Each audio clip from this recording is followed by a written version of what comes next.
بسم اللہ الرحمن الرحیم۔ السلام ناظرین، پروگرام نیوز نائٹ اور میں آپ کا میزبان نجم ولی خان۔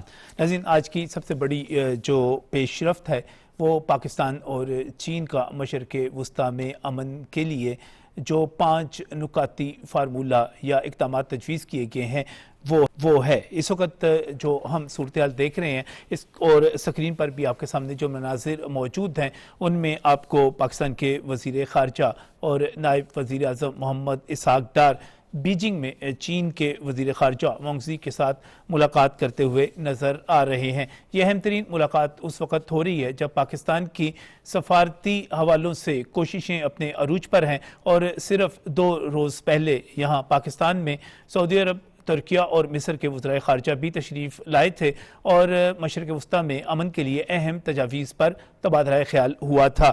یہ سب سے بڑی اور قابل ذکر بات ہے کہ پاکستان کی سفارتکاری پر اور پاکستان کی طرف سے جو ثالثی کی جا رہی ہے اس پر امریکہ اور ایران دونوں اعتماد رکھتے ہیں اور دونوں کی طرف سے ان کوششوں کی حمایت کی جا رہی ہے۔ یہ بہت ہی اہم ہے کہ اس موقع پر پاکستان اپنی جس طرح غیر جانبداری کو برقرار رکھے ہوئے ہے اور اپنی ایک مشکل ترین مگر بہت ہی متوازن اور بہت ہی کامیاب سفارتکاری کے ذریعے معاملے کے حل کی طرف آگے بڑھ رہا ہے، اس میں یہ 5 نکاتی فارمولہ جو کہ پاکستان اور چین کی طرف سے مشترکہ طور پر پیش کیا گیا ہے بہت ہی اہمیت کا حامل ہے۔ اس کا پہلا نقطہ فوری جنگ بندی کے حوالے سے ہے اور یہ مطالبہ کیا گیا ہے، یہ تجویز کی گئی ہے کہ چین اور پاکستان دونوں مل کر یہ دشمنی کا خاتمہ چاہتے ہیں، تنازع کو پھیلنے سے روکنا چاہتے ہیں اور اس کے لیے کوششوں پر زور دیتے ہیں۔ یہ بھی کہا جا رہا ہے کہ انسانی ہمدردی کی بنیاد پر امداد ان تمام متاثرہ علاقوں میں فوری طور پر پہنچائی جائے جہاں پر بمباری ہو رہی ہے یا جہاں پر انسانی زندگی کو مشکلات درپیش ہیں۔ اس کے ساتھ ہی فوری جنگ بندی کے بعد جو اعلامیہ آپ کے سامنے نظر آ رہا ہے، یہ کہا جا رہا ہے کہ امن مذاکرات کا فوری آغاز ہونا چاہیے۔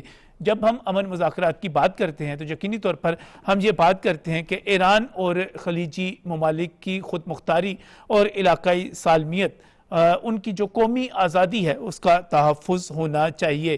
ریاستوں کے درمیان تنازعات ہو سکتے ہیں، ایک دوسرے سے اختلافات ہو سکتے ہیں، لیکن اختلافات کو حل کرنے کا طریقہ مذاکرات میں ہی چھپا ہوا ہے۔ لہٰذا پاکستان اور چین اس چیز کی حمایت کرتے ہیں کہ فوری طور پر مذاکرات شروع کر دیے جائیں اور اس دوران نہ طاقت کا استعمال کیا جائے اور نہ ہی دھمکیاں دی جائیں۔ یہ بھی کہا گیا کہ یہ جو جنگ جاری ہے اس میں غیر فوجی اہداف، خاص طور پہ ہم سویلین آبادی کی بات کرتے ہیں، شہریوں کی بات کرتے ہیں، تو ان پر حملے نہیں کرنے چاہیے۔ یقینی طور پر یہ بین الاقوامی انسانی قانون کی پابندی کا بھی ایک لازمی تقاضا ہے اور اہم انفراسٹرکچر جیسے کہ بجلی گھر ہیں، جیسے کہ پانی کی فراہمی کے حوالے سے تنصیبات ہوتی ہیں، بجلی کی تنصیبات ہوتی ہیں، پرامن جوہری مراکز ہوتے ہیں، ان تمام پر حملے روکے جائیں۔ چوتھی چیز جس نے اس وقت دنیا کو بہت زیادہ متاثر کیا ہوا ہے وہ آبنائے ہرمز کی جو ایک طرح سے رکاوٹ ڈالی جا رہی ہے، اور وہ کسی بھی فریق کی طرف سے ڈالی جا رہی ہو، اس سے دنیا بھر کی معیشت اس وقت متاثر ہو رہی ہے۔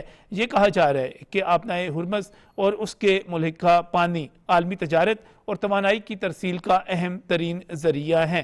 لہٰذا چین اور پاکستان تمام فریقین سے مطالبہ کرتے ہیں کہ وہ تمام وہاں سے گزرنے والے جہازوں اور عملے کی سلامتی کو یقینی بنائیں اور وہاں سے جو معمول کا ایک سفر ہوتا ہے اس کو بحال کیا جائے۔ اس کے ساتھ ہی ایک بنیادی بات کہ اقوام متحدہ کے چارٹر کی بالادستی ہونی چاہیے، اور جب ہم اقوام متحدہ کے چارٹر کی بات کرتے ہیں تو وہ بین الاقوامی قوانین کی بالادستی ہے، وہ بین الاقوامی طور پر اخلاقیات کی سربلندی کی بات کی جاتی ہے۔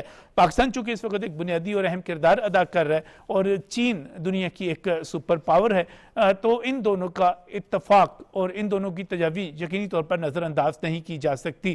لیکن دوسری طرف ہمارے پاس یہ اطلاعات بھی موجود ہیں کہ ایک طرف جہاں تیز ترین حملے ہو رہے ہیں اور ان حملوں کی ویڈیوز خود امریکی صدر بھی شیئر کر رہے ہیں، تو دوسری طرف وہ اپنے قریبی ساتھیوں سے اس پر بھی صلاح و مشورہ کر رہے ہیں کہ جنگ کو روک دیا جائے۔ یہ ہوگا کیا، کس طرف جائے گا یہ معاملہ، اور خاص طور پہ پاکستان نے جس طرح تمام فریقین کو آپ یہ کہیں کہ ان کا اعتماد انتہائی نیک نیتی کے ساتھ، خلوص دل کے ساتھ اور ایک اچھے مثبت ایک مقصد کے حصول کے لیے یعنی امن کے حصول کے لیے جو سلسلہ شروع کیا ہے، جس طرح اپنے دوستوں کو اعتماد میں لے رہا ہے، اس کا بھی ہم تجزیہ کریں گے یہاں پر ایک متوازن خارجہ پالیسی کا، ایک کامیاب خارجہ پالیسی کا۔ اس کے لیے جو میرے پینلسٹ ہیں میں ان کا آپ کے ساتھ تعارف کروانے جا رہا ہوں، اور میں اس سلسلے میں شکریہ ادا کروں گا، گزار ہوں گا کہ میرے ساتھ جی آر بلوچ موجود ہیں۔ آپ سابق سفیر ہیں اور سفارتی معاملات کو بہتر سمجھتے ہیں، اور اس کے ساتھ ہی چونکہ جنگی معاملات بہت ہی غیر یقینی طور پر آگے بڑھ رہے ہیں، اور یہ کہا جا رہا ہے کہ پریزیڈنٹ ٹرمپ چونکہ انپریڈکٹیبل ہیں لہٰذا آپ کچھ بھی حتمی پیشین گوئی نہیں کر سکتے، لیکن بریگیڈیئر ریٹائرڈ مسعود احمد تمام حوالوں سے، جغرافیائی حوالوں سے، جنگی حوالوں سے، تاریخ کے حوالے سے، تمام حوالوں سے اس موضوع پر گرفت رکھتے ہیں، بہتر طور پر اس کا تجزیہ کر سکتے ہیں اور کرتے ہیں۔ میں ان کا بھی شکریہ ادا کرتا ہوں۔ یہاں پر اسٹوڈیوز میں ذوالفقار علی مہتو صاحب بھی میرے ساتھ موجود ہیں، آپ سینئر صحافی ہیں اور خاص طور پہ معاشی تجزیہ کار ہیں، آپ کا بھی شکریہ ذوالفقار علی مہتو صاحب۔ سب سے پہلے تو ایک جو آپس میں اعتماد میں لیا جا رہا ہے، جی آر بلوچ صاحب اس کو آپ کس طرح دیکھتے ہیں؟ جو توازن ہے خارجہ پالیسی میں اور تمام فریقین کا اعتماد، ان کو ساتھ لے کر چلنا، اس کو کس طرح دیکھتے ہیں؟ بہت شکریہ۔ دیکھیے میں یہ بلیو کرتا ہوں، اور اس پہ آج ہی ایک آرٹیکل میرا بھی چھپا ہے نیشن میں، جو میں آپ کے ساتھ شیئر کیا ہے، کہ یہ پاکستان کے حوالے سے ایک تاریخ ساز لمحہ ہے پاکستان کی کامیاب ڈپلومیسی کا۔ جس سجائے کہ وہاں جنگ ہے، لیکن ہمیشہ ایک چیلنج ہی آپ کو اپورچونٹی دیتا ہے کہ اپنے پوٹینشل کو آپ دکھا سکو، اپنی کریٹیوٹی کو دکھا سکو، اپنی لیڈرشپ کو دکھا سکو، اپنی انوویشن کو دکھا سکو، اپنے جو بھی اسکل ہے اس کو دکھا سکو۔ میں سمجھتا ہوں کہ اس گمبھیر حالات میں جس طرح سے پاکستان نے اپنی ڈپلومیسی کا کنڈکٹ کیا ہے، کہ نہ صرف کہ ہم جنگ کا حصہ بنے بغیر تمام فریقین کے ساتھ محو گفتگو ہیں، ان کو کہہ بھی رہے ہیں، اور کافی حد تک جنگ کے شعلوں کو محدود رکھا ہے۔ یہ بڑا کمال ہے جو ابھی تک اکنالج نہیں ہوا، لیکن جب تاریخ لکھی جائے گی اس جنگ کی، جو لکھی جاتی ہے ہمیشہ اور تاریخ دان لکھ رہے ہوں گے، تو ان کو پتا ہوگا کہ یہ شعلے جنگ کے ہیں، ان کو بھڑکنے سے آسمان کی طرف بھی اور زمین کی طرف بھی کسی حد تک روکنے میں پانی کون بکٹ لایا تھا، پانی کی کون بالٹی لایا تھا، تو اس میں اپنے تئیں پاکستان نے کوشش کی کہ اس کے شعلے کم ہو، نہ اوپر جائیں اور نہ ہی پہلے۔ اس کے بعد یہ بڑی اہم بات ہے جس کی آپ نشاندہی کر رہے ہیں، اور واقعی پاکستان کو اس حد تک ایک جو کریڈٹ ملنا چاہیے تھا کہ اگر واقعی خلیجی ممالک بھی، میں خاص طور پہ سعودی عرب اور یو اے ای کی بات کروں گا، قطر کی بات کروں گا، اگر یہ بھی جنگ میں کود پڑتے تو یقینی طور پر ایک آگ لگ گئی ہوتی اس وقت تک۔ ڈیفینیٹلی۔ اور پھر ایران کی جو، ٹھیک ہے ہم اس کی تائید نہیں کر سکتے کہ جو گلف کنٹریز ہیں ان پہ جو ہوتے ہیں حملے، جس کو اور یا جو بیسس پہ تو ہوتا ہے، لیکن پھر چونکہ ان کا کولیٹرل ڈیمیج ہو جاتا ہے تو اس کی ہم تائید تو نہیں کر سکتے، لیکن پھر بھی میں سمجھتا ہوں کہ پاکستان کی جو انٹرونشن ہے اس سے تعداد، اس کا نقصان کم ہوا ہے، بہت کم ہوا ہے۔ It would be much worse، کیونکہ جتنا نقصان ایران کا کیا ہے اسرائیل نے اور امریکہ کی مدد سے، تو وہ تو پتہ ہی اس چیز پہ تیار تھے کہ جتنے بیسز ہیں، جتنے ان کے الائز ہیں، ہم کسی کو بھی نہیں چھوڑیں گے، کوئی ڈسکرمنیشن نہیں ہوگا۔ چلے اس کو ہم یہی ختم کرتے ہیں۔ اہم چیز یہ ہے کہ جو لاسٹ سنڈے کو یہاں پہ ہوا ہے میٹنگ، 4 مسلمان ملک، اہم مسلمان ملک، وہ ایک جو ہے وہ ایک انڈیکیشن ہے، ایک سیڈ ہے اس نئے ورلڈ آرڈر کی، which will be led by middle powers۔ اور وہ جو اسلامک امہ سے 4 جو مڈل پاور ہیں، جس میں 5ویں نے انشاءاللہ شریک ہونا ہے، وہ ہے ایران، تو یہ اس کی نشاندہی کرتا ہے کہ جس وقت بھی انشاءاللہ میرا ایمان ہے کہ جس وقت بھی انشاءاللہ یہ جنگ ایران کے حق ملنے تک پہ ہی ختم ہوگی، تو یا حقوق بلکہ، تو وہ اس مڈل پاور جو مسلمانوں کا گروپنگ کہہ رہے ہیں، الائنس کہہ لیں، اس میں شامل ہو جائے گا کہ ایک تو یہ ایک اس کی نشاندہی کرتا ہے. پھر ایک اور نشاندہی میں کرتا چلوں at the cost of taking a big risk, کہ آنے والا جو نیو ورلڈ آرڈر ہے اس کی ابتدا ہو چکی اس جنگ کے بعد، وہ اسٹیٹ آف ہارموز سے ہو چکی، اور اس میں یہ 4 یا 5 مسلمان ملک کم از کم ویسٹ ایشیا تک، ساؤتھ ایشیا تک، اور اس کے اندر چائنا ایک بڑا ہیلپنگ ہینڈ ہوگا اور ایک سپورٹر ہوگا. اور میں سمجھتا ہوں کہ یہ جو کنفیگریشن ایٹ لیسٹ ایشیا میں، پھر اسی ترتیب سے ایشیا میں ایک بہت بڑی طاقت ہوگی، یا ایک بہت بڑا سینٹر یا پول آف پاور ہوگا if you will. تو یہ چیزیں بہت اہم ہیں، یہ تاریخی ہے، یہ اسٹریٹجک ہے. آپ نے جو تینوں نکات بیان کی یہ بڑے بڑے اہم ہیں کہ کس طرح جو ہے مسلمان ملک جو ہمیں اکٹھے ہوتے ہوئے نظر آ رہے ہیں، اور خاص طور پہ ایک جو خواب علامہ اقبال نے اپنے شعر کے ذریعے دیکھا تھا، نیل کے ساحل سے لے کر تاب خاک کاشگر، تو اس کی کچھ نہ کچھ جھلک ہمیں یہاں پر نظر آتی ہے اپنے مفادات کے لیے، غزہ کے لیے. لیکن اس کے ساتھ ہی جنگ سر بڑی جو ہے انپریڈکٹیبل ہو رہی ہے. ایک طرف مذاکرات ہو رہے ہیں مسعود صاحب، اور دوسری طرف حملے ہو رہے ہیں. اصفہان پر حملوں کی جو ویڈیو ہے خود پریزیڈنٹ ٹرمپ شیئر کرتے ہیں، مذاکرات کی بھی بات کرتے ہیں، وہ جنگ کی بھی بات کرتے ہیں، حملوں کی بھی بات کرتے ہیں، دھمکیاں بھی دیتے ہیں. یہ کسی بھی میں سمجھتا ہوں کہ فوجی تجزیہ کار کے لیے مشکل ترین ہوگا کہ اگر یہ پوچھا جائے کہ جنگ کل کیا ہوگا، پرسوں کیا ہوگا، آگے کیا ہوگا. لیکن آپ جس طرح تاریخ پر، جغرافیائی صورتحال پر، فوجی صلاحیتوں پر جس طرح عبور رکھتے ہیں، آپ بہتر طور پہ ہمیں بتا سکتے ہیں، قوم کو بتا سکتے ہیں کہ یہ کس طرف جا رہا ہے معاملہ سر؟ جی بہت شکریہ. دیکھیں کہ ابھی تک جو ڈیولپمنٹس ہم نے دیکھی ہے، اور جس طریقے سے انیشیل اسیسمنٹ یا اسٹریٹجی جو ان کی تھی امریکنز کی، وہ سمجھ رہے تھے کہ 2 یا 3 دن میں یہ فیصلہ ہو جائے گا. اسپیشلی جب لیڈرشپ کو ایلیمینیٹ کیا تو اس کے بعد ان کو اندازہ تھا کہ یہ کلیپس کر جائیں گے. لیکن وہ ان کے برخلاف، کیونکہ 47 ایئر سے ایرانی جو گورنمنٹ تھی وہ اس طرح ان کو پتا تھا کسی دن یہ واقعہ ہونا ہے، تو ان کی تیاریاں تھی، پلاننگ اسی طرح سے اس طرح کی تھی، وار گیمنگ کی تھی. اور دیکھیں کنسپٹ وہ فالو کرتے ہیں موزیک ڈاکٹرین کے طور پہ، جس میں اب دنیا مانتی ہے کہ ایک نیا کنسپٹ انہوں نے ڈی سینٹرلائزیشن آف کمانڈ جو انہوں نے دیا، اسپیشلی 31 ریجنز کے اندر جو پروونسز ہیں، اور وہاں پہ جس طریقے سے ان کے پاس وہ دیور ایٹ لبرٹی انیشیٹو ان کے پاس تھا. لیکن یہ تھا کہ سراؤنڈنگ آپ کے پروونسز کے ساتھ کوارڈینیشن بھی تھی، اور ڈیسیجن میکنگ ایٹ ٹائم وہ اپنے جو ہیڈ کوارٹرز تھے ان کو انفارم بھی رکھتے تھے. سو اس سے یہ ایک بڑا امپیکٹ کریٹ ہوا، کیونکہ ان کی بڑی زبردست قسم کی اس طرح ایک اسٹریٹجی ثابت ہوئی. اور پھر دیکھیں کہ جو بیسیکلی جو سینٹر آف گریوٹی جو انہوں نے سوچا تھا، اور اکارڈنگلی ہم نے دیکھا کہ جس طرح street of harms as a Chowk point بن گیا، اب ایران ڈیفیکٹو کنٹرول ہے، جس سے دیکھیں پوری دنیا میں اکانومک آپ سمجھ لیں ایمرجنسیز ڈکلیئر ہو چکی ہیں، بیکاز کہ ادھر سے جس طرح کنٹرول ہو رہا ہے.